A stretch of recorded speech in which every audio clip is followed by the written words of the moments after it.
All right, Des Linden, famous New York Times author here and runner. Congrats on the book. Yeah, how, like, writing it, is it I'm going to talk a little about the process of writing it, and then now it's finally here, sort of, there's probably two parts to the equation. But Absolutely. It's about 3 years of work, really, all in all. We started talking to Bonnie in 2018, almost immediately after, and getting stories down, and we shoot a proposal, and pitch it, and sell it. Then you actually start writing the manuscript, so it's all of that. But it's cool to go through the process of my career and things I've learned, and try to give those takeaways and appreciate what I've accomplished, because I think sometimes we get a little lost in trying to chase the next thing. So you get so caught up in the moment. Yeah. And then the other side of it is it's finally published, it's out in the world, and then you start all over with the promotion of it. So it's a totally different job. Have you had to fly around, or you can just do it virtually because you're getting ready for the race, or how's that been? No, I went from Boston, New York, supposed to go to Chicago, Toledo, Cincinnati. These are after the race?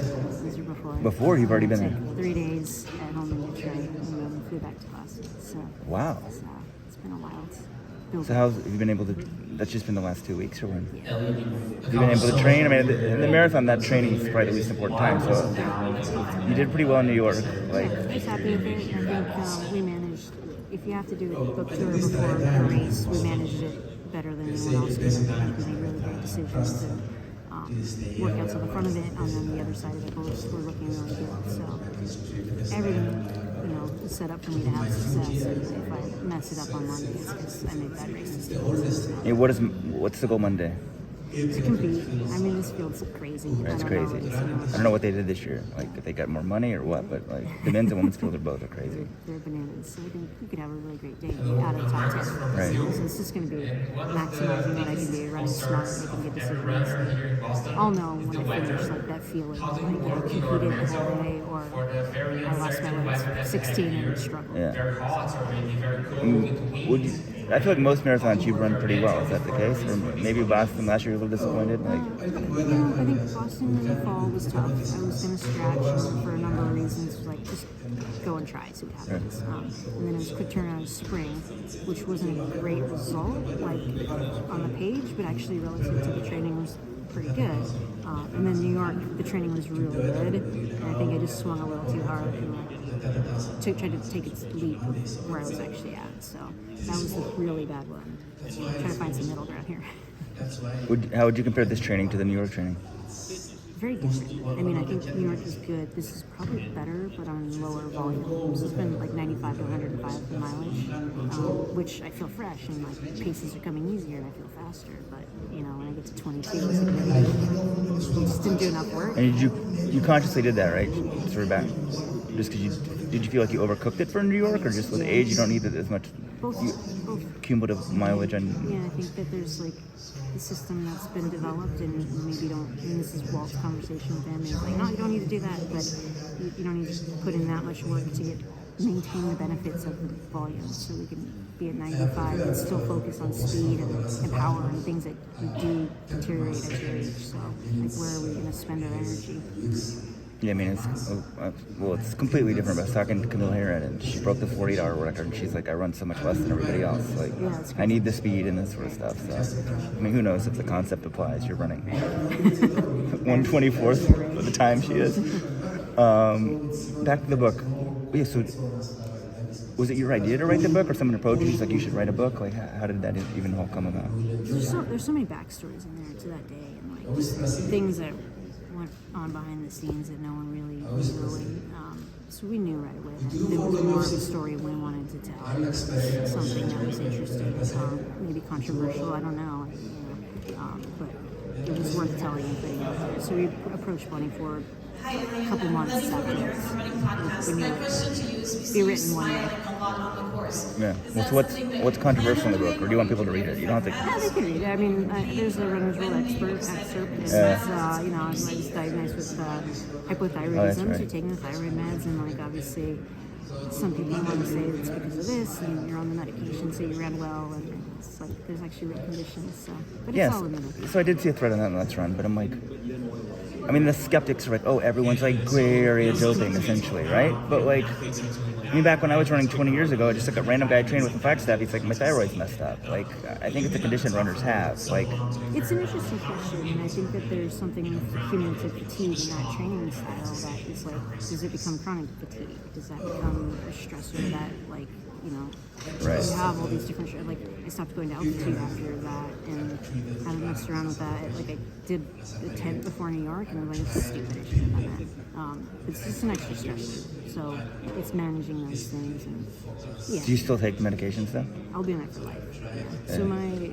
TSH was 93, which the normal range is 0 to 10. So it's like super off the charts. And oh wow. T4 is the actual hormones, like 0.2, which is way like there's not enough in your system to regulate basic functions like heart rate's low, your high cholesterol, can't like wow. hypothermia, so on and so forth. So, and were you just like lethargic? What were your symptoms? Like, how did you realize this was an issue?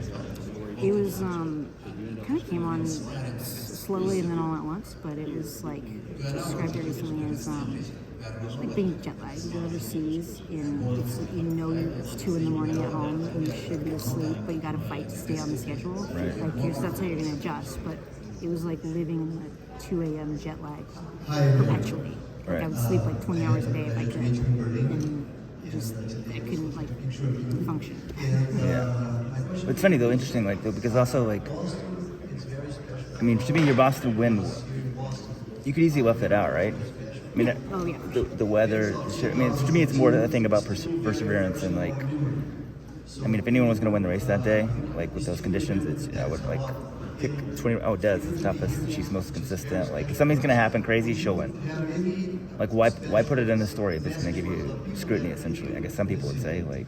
I think it's just the real story. And when you talk about perseverance, that's totally it. Like I skipped the fall trying to get myself back to normal, and right.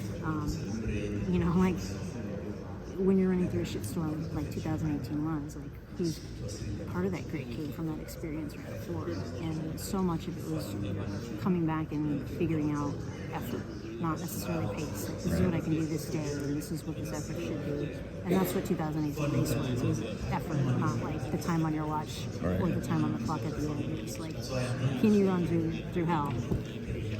And I just done it, so I was pretty equipped. Yeah.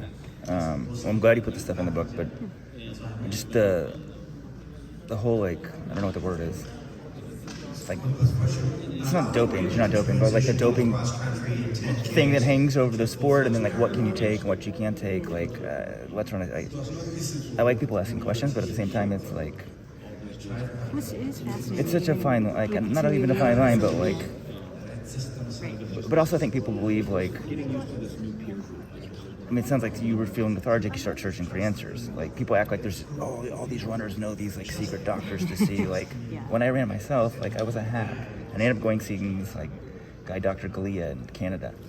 Like, turns out, like, Tiger saw him, and he was, like, an HGH doctor. Like, I swear, I wasn't on HGH, right? Like, I mean, like, I think I don't know, you're at a much higher level in the sport than me, but, like,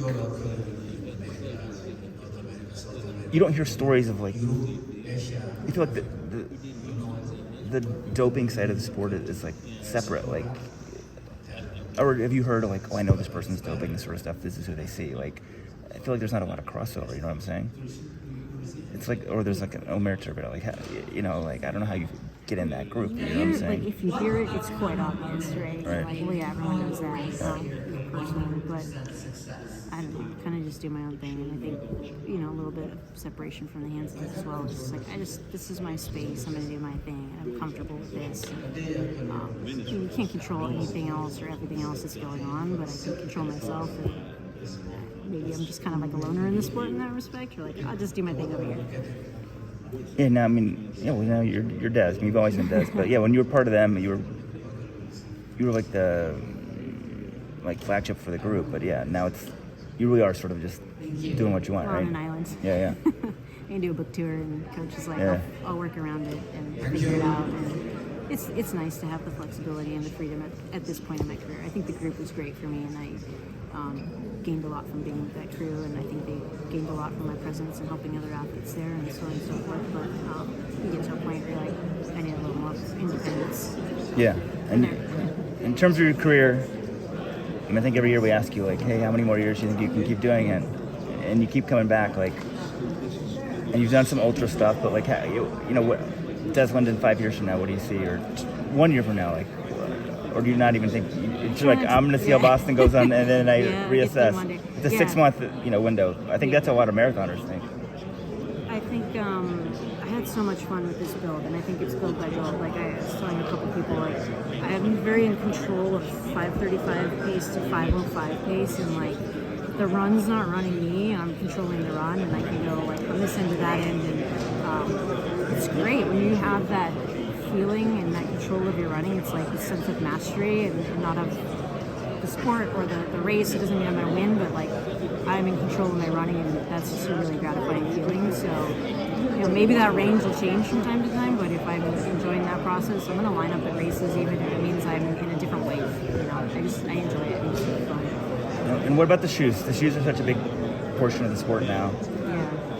Like CJ was saying, he's like, oh, the shoes, they're much better now. Like, do you feel that's the case for your shoes as well? Yeah, I think it's such a funny thing because I've been like, I don't really like the shoe thing. I wish we would go back to it. I don't. If it were up to me, I would change it and go back. But that being said, this is where we're at, and I have a great relationship with Brooks, and I have a ton of resources, and they're really invested in me, and so I get whatever I want. So I have great shoes, and I'm super excited about what's going to be on my foot on Monday, and we're going to keep pushing outward because that's what the sport is asking us to do. Yeah. Does it change your training at all? Do you train in them? I've been doing more in them. Yeah, and it changes. It's easier. It's faster. You recover better. So I guess those are all good things. Yeah, I guess, right? It's like, you don't want to run like barefoot, so who knows? All right, well, good luck Monday. Thanks. Appreciate it.